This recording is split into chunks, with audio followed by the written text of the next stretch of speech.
जय हिंद। देखिए, इससे पहले वाले वीडियो में हम ये मोल के बारे में हम ये चर्चा कर दिए थे। अगर आपने वो नहीं देखा है तो वो ये सूत्र उत्र उसमें है, तो वो नहीं देखा है आपने तो देख लीजिए।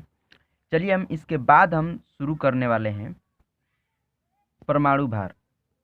परमाणु भार से संबंधित और भी कुछ इसमें जानकारी है, वो समझना बहुत ज़रूरी है, क्योंकि मोल तभी समझ में आएगा जब आप इसको समझ लेंगे। चलिए शुरू करते हैं। देखिए, ग्राम परमाणु भार। तो ग्राम परमाणु भार को समझने से पहले हम परमाणु भार समझ लेते हैं। तो परमाणु भार क्या है? देखिए, मैंने लिखा है कि किसी परमाणु के अंदर प्रोटॉनों की संख्या और न्यूट्रॉनों की संख्या के कुल योगफल को परमाणु भार कहते हैं। यानी कि प्रोटॉनों की संख्या जितनी भी है और न्यूट्रॉनों की संख्या जितनी भी है, इन दोनों को जोड़ दीजिए। जोड़ेंगे तो वही क्या हो जाएगा? परमाणु भार। अब एक विशेष बात ध्यान रखिए कि उदासीन अवस्था में, चाहे किसी किसी किताब में लिखा रहता है आध्यावस्था, तो दोनों का मतलब सेम है। तो उदासीन अवस्था में किसी तत्व के परमाणु के अंदर प्रोटॉनों की संख्या और इलेक्ट्रॉनों की संख्या दोनों ही बराबर होती है। जब दोनों ही बराबर होती है तो इसे हम परमाणु क्रमांक को हम जेड से डिनोट करते हैं। जब दोनों ही बराबर होते हैं तो इसलिए हम सूत्र ये लगाते हैं, जेड बराबर ई बराबर पी।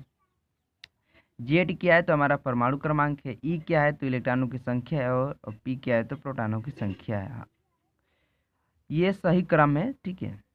तो अब आगे बढ़ते हैं। परमाणु भार, ये जो परमाणु भार का हमने डिफिनीशन देखा कि प्रोटॉनों की संख्या प्लस न्यूट्रॉनों की संख्या, तो उसको हम कैपिटल ए से प्रदर्शित करते हैं।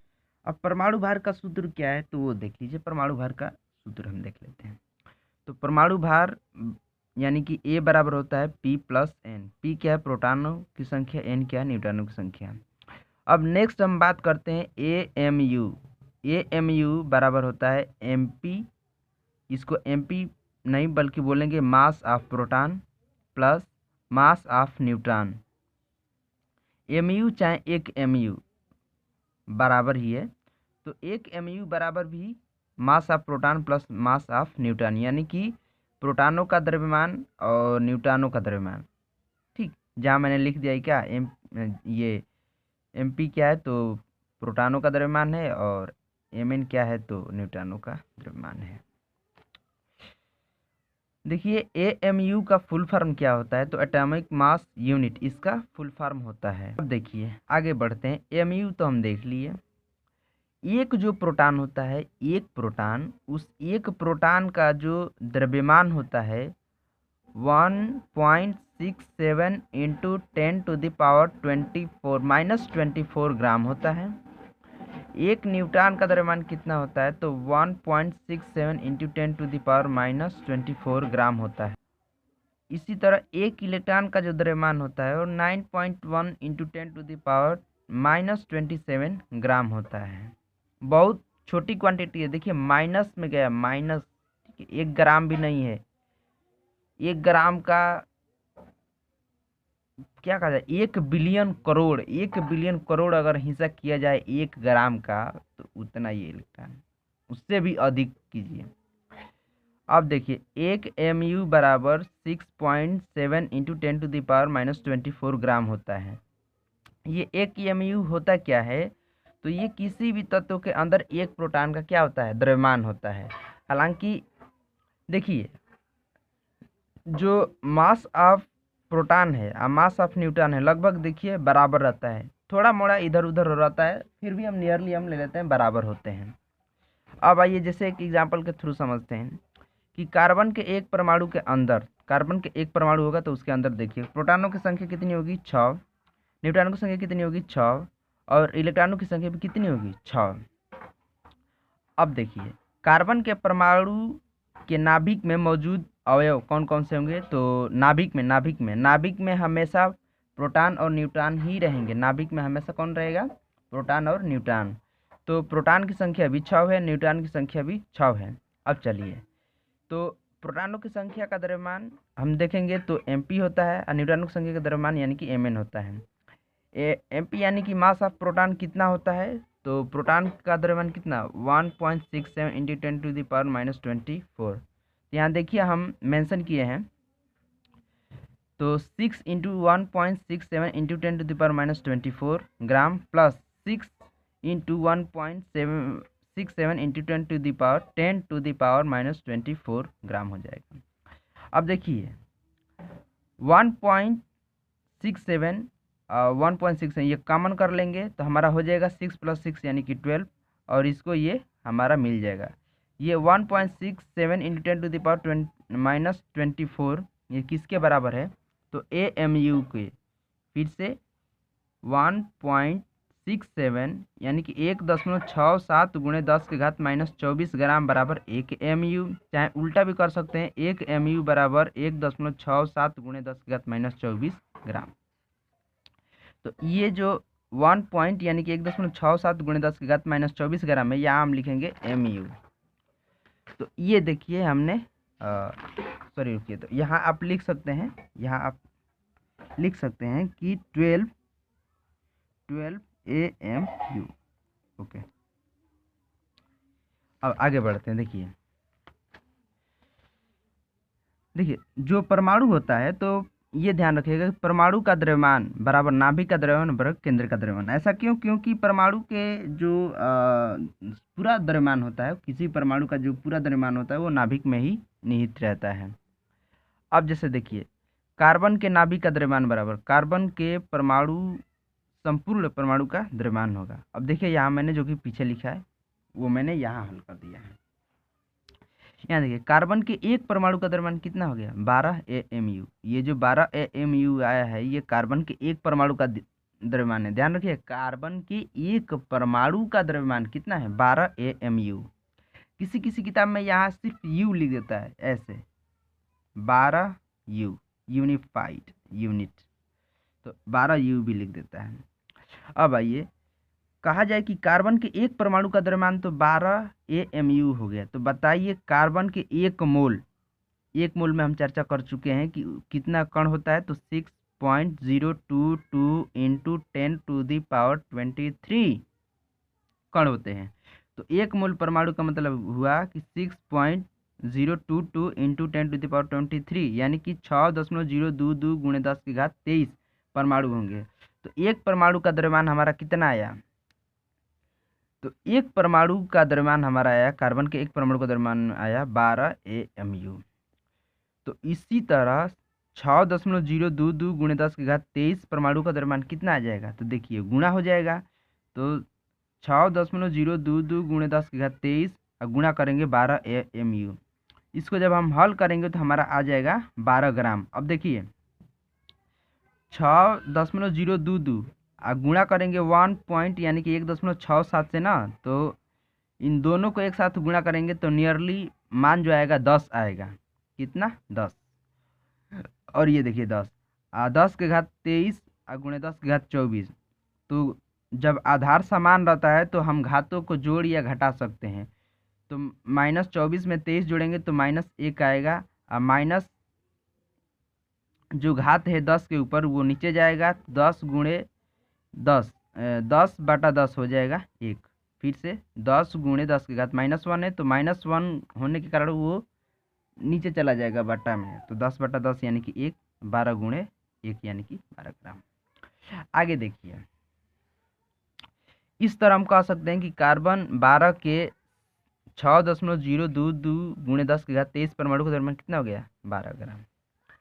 अब आइए तो जब एक मोल का मतलब हुआ 6.022 × 10⁻23 परमाणु, चाहे 6.022 × 10⁻23 परमाणु का मतलब हुआ एक मोल। तो देखिए कार्बन 12 के एक मोल परमाणु का द्रव्यमान कितना आया 12 ग्राम। तो हम इसको शॉर्ट फॉर्म में कह सकते हैं कि कार्बन 12 का मोलर द्रव्यमान कितना होगा 12 ग्राम प्रति मोल। किसी भी चीज़ के एक मोल का द्रव्यमान को ही क्या बोलेंगे मोलर द्रव्यमान। बस इतना ध्यान रखिए। अब चलिए कुछ क्वेश्चन देख लेते हैं। ऑक्सीजन के एक परमाणु तथा एक मोल परमाणु का द्रव्यमान बताइए। बहुत खूब ध्यान रखिए, ऑक्सीजन के एक परमाणु का वजन कितना होगा और ऑक्सीजन के 1 मोल परमाणु का वजन कितना होगा, ये आपको बताना है। तो देखिए ऑक्सीजन के एक परमाणु में कितने प्रोटॉन कितने न्यूट्रॉन होंगे, तो 8 गो प्रोटॉन और 8 गो न्यूट्रॉन। कैसे, तो देखिए ऑक्सीजन का परमाणु क्रमांक होता है 8 और परमाणु भार होता है 16। तो जेड बराबर ई बराबर पी से निकल जाएगा प्रोटॉन की संख्या 8 और चूंकि ए कितना है 16, तो ए बराबर सूत्र होता है पी प्लस एन। तो एन की संख्या हम निकाल लेंगे यहाँ से। तो देखिए ए बराबर 16 और पी बराबर 8, तो 16 में से 8 घटाएंगे 8, यानी कि न्यूट्रॉनों की संख्या 8 आ गया। अब प्रोटॉन तो यहाँ से है ही ये 8। ये देखिए, तो ये हो गया ऑक्सीजन के एक परमाणु में प्रोटॉनों की संख्या प्लस न्यूट्रॉनों की संख्या। प्रोटॉनों की संख्या 8 है, न्यूट्रॉनों की संख्या 8 है। तो इस तरह हम कर सकते हैं कि 8 परमाणुओं जो 8 प्रोटॉन है, 8 प्रोटॉनों का द्रव्यमान प्लस 8 न्यूट्रॉनों का द्रव्यमान। तो चूंकि प्रोटॉन का द्रव्यमान बराबर न्यूट्रॉन का द्रव्यमान, तो यहाँ हमने लिखा है। तो इस तरह न्यूट्रॉन के द्रव्यमान बराबर हो जाएगा प्रोटॉन के द्रव्यमान। तो यहाँ मैंने लिख दिया है, ठीक, यहाँ एन के जगह पर हमने लिख दिया है पी। तो 8 प्लस 8 कितना हो जाएगा 16 और ये एमपी हो जाएगा। अब मास ऑफ प्रोटॉन कितना है, तो 1.67 इंटू 10⁻²4। तो इसको हम रखेंगे तो ये हमारा इतना आ जाएगा। और चूँकि 1.67 × 10⁻⁻24 ग्राम बराबर 1 MU और बराबर भी 1 प्रोटॉन। तो ये हमारा आ गया ऑक्सीजन के एक परमाणु का द्रव्यमान कितना, AMU। अब देखिए एक परमाणु का द्रव्यमान तो इतना आ गया, तो 1 मोल का मतलब कितना 6.022 × 10⁻23। तो गुणा कर देंगे, हल करेंगे तो हमारा आ जाएगा 16 ग्राम। अब आगे बढ़िए। अब चलिए एक और थोड़ा सा क्वेश्चन देख लेते हैं कि ऑक्सीजन के 1 मोल का यहाँ ऑक्सीजन परमाणुओं के मोलों की संख्या बताइए। यदि 64 ग्राम दिया गया हो उसका द्रव्यमान, तो बताना है कि 64 ग्राम में ऑक्सीजन के कितने मोल होंगे। बहुत खूब। तो देखिए ऑक्सीजन के 1 मोल परमाणु का द्रव्यमान कितना होगा 16 ग्राम होगा ना। तो 16 ग्राम में ऑक्सीजन परमाणुओं के मोलों की संख्या कितनी 1, तो इसलिए 1 ग्राम में 1/16, इसलिए 64 ग्राम में, तो 16 चौके 64 4 मोल। दूसरा तरीका आप कह सकते हैं कि 16 ग्राम द्रव्यमान में ऑक्सीजन के परमाणुओं के मोल कितने होंगे 1 मोल, और दोनों तरफ 4 से गुणा कर दीजिए। आप कहेंगे कि 4 से क्यों गुणा करें, क्योंकि 64 पर ही पूछा है। देखिए 64 पर ही पूछा है, तो इधर 16 हो गया, इसको 64 बनाना है तो क्या करेंगे 4 से गुणा कर देंगे। तो दोनों तरफ 4 से गुणा करेंगे ताकि इफेक्ट ना पड़े। ये हो जाएगा 64 और ये हो जाएगा 4 मोल। इस तरह हमारा एक सूत्र मिलता है, मोलों की संख्या बराबर दिया गया द्रव्यमान बटा में मोलर द्रव्यमान। मोलर द्रव्यमान का मतलब होता है ग्राम प्रति मोल, ठीक है, या ग्राम परमाणु द्रव्यमान। स्मॉल n बराबर W/m हम कर देंगे। अब चलिए देखिए कुछ क्वेश्चन है, यहाँ देख लीजिए। 28 ग्राम में नाइट्रोजन परमाणुओं की संख्या बतानी है, 32 ग्राम में सल्फर परमाणुओं के मोलों की संख्या बतानी है, 14 ग्राम में। तो देखिए सूत्र हमारा क्या है, स्मॉल n बराबर स्मॉल W/m। W क्या है तो दिया गया द्रव्यमान है और m क्या है तो मोलर द्रव्यमान है। तो देखिए यहाँ दिया है W बराबर 28 ग्राम, नाइट्रोजन के एक परमाणु का मोलर द्रव्यमान कितना होगा 14 ग्राम। तो दिया गया कितना है 28, मोलर द्रव्यमान कितना आ गया 14, तो 28 में 14 से भाग देंगे 2 मोल। इसी तरह देख लीजिए सल्फर का, तो सल्फर का कितना है 32 और आएगा कितना इसका मोलर द्रव्यमान 32 में 32 से भाग देंगे हमारा आएगा 1। अब नेक्स्ट हम देख लेते हैं जो कि लास्ट है 14 ग्राम में आपके जो हाइड्रोजन के मोलों की संख्या बतानी है। तो देखिए हाइड्रोजन के एक जो परमाणु होता है उसका मोलर द्रव्यमान कितना आ जाएगा 1 ग्राम प्रति मोल।